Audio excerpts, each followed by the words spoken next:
Hi guys, আমরা আজকে গেছিলাম তমলুকের বাজার কলকাতাতে, যেটা মানিকতলাতে রয়েছে। ওখানে যাওয়ার পরে আমাদের সঙ্গে একটা ঘটনা ঘটে, তো যেটা আমি আপনাদের সামনে তুলে ধরছি, সেটা আপনার ভিডিওটা একটু দেখুন। দেখালাম কিছুক্ষণ আগের আর এখনের দেখালাম, তাও আপনাদের কোনো সচেতনতা নেই, উল্টে বলে যাচ্ছেন আমার আগে ছিল।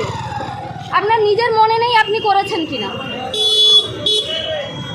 এত গাড়ি থাকতে আপনাকে আমার গাড়িতেই বসতে হলো, বারবার লোকের দিকে তাকাতে হলো, সিকিউরিটির সাথে কথা বলতে হলো, আবার ঘুরে এসে আমার গাড়িতেই বসতে হলো। শুনুন দাদা, আমি এত কিছু জানতে চাইনি। আমার গাড়িতে যে বসেছেন যে আগে ছিল না, আমি আপনি বলুন যে হ্যাঁ আমি ভুল করে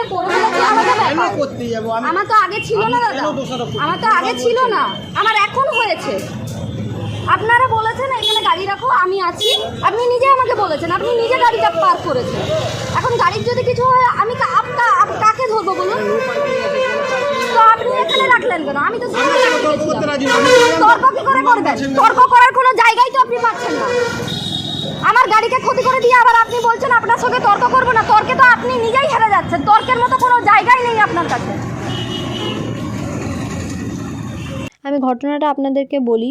এই যে গাড়িতে দেখছেন এরকম দাগ করেছে, আমরা বাজার কলকাতাতে ওখানে গিয়েছিলাম শপিং করার জন্য। তো আমরা গাড়িটা ওখানে পার্ক করি, ওনাদেরই স্টাফ একজন ওখানে গাড়িটা পার্ক করে রেখে দিয়ে যায়। উনি ওই গাড়িতে বসেছিলেন। আমরা সিসিটিভি ফুটেজ পরে চেক করলাম, পরে দেখলাম যে সিসিটিভি ফুটেজে যে ওই লোকটি, আমি যেই লোকটিকে এক্ষুনি দেখালাম কালো ড্রেস পরা, ওই লোকটি ওখানে বসেছিল, যে কিনা বাজার কলকাতার স্টাফ।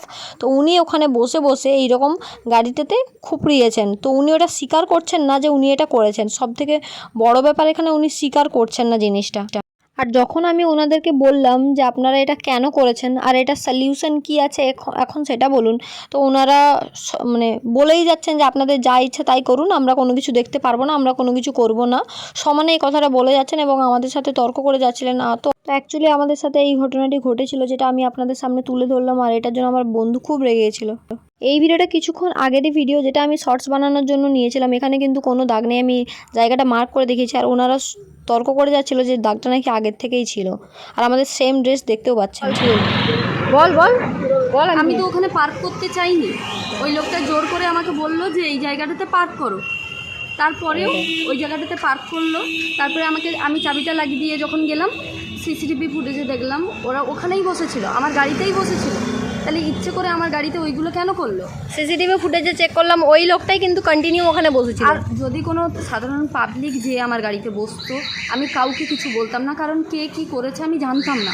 ওদেরই স্টাফ যে বসেছে, তারপরে এই অবস্থা। বাজার কলকাতা, সব বাজার কলকাতা। আবার পাবলিক বলছে যে যারা নর্মাল ওখানে দাঁড়িয়েছিল তারা বলছে যে এটা এক্ষুনির করা। হ্যাঁ বলছে নখ দিয়ে ফুটিয়েছে, না এখনের করা, নখ দিয়ে ফুটিয়েছে, নাহলে চাবি দিয়ে করেছে। বাকি লোকগুলোই তো বলছে 1000 টাকা শপিং করতে এসে তো আমার 5000 টাকা সিট ক্ষতি হয়। টাকাটা ছাড়, কিন্তু আমার গাড়ির কোনো ছোটোখাটো কিছু বাঙালি মানে খুঁটা বাঙালি থাকে, তাই বলে এরকম মানুষের করবে, এগুলো তো ঠিক না। এগুলো কেন করলো? আবার স্বীকারও করলো না, অস্বীকারও করছে। যে স্বীকার করো যে হ্যাঁ ভুল হয়ে গেছে আমার, তা স্বীকারও করছে না। এদেরকে রাখাই উচিত না, এরকম স্টাফকে কাজে রাখাই উচিত না, ফালতু স্টাফ। আমি যদি এখানে থাকতাম না তাহলে অনেক কিছুই করতাম।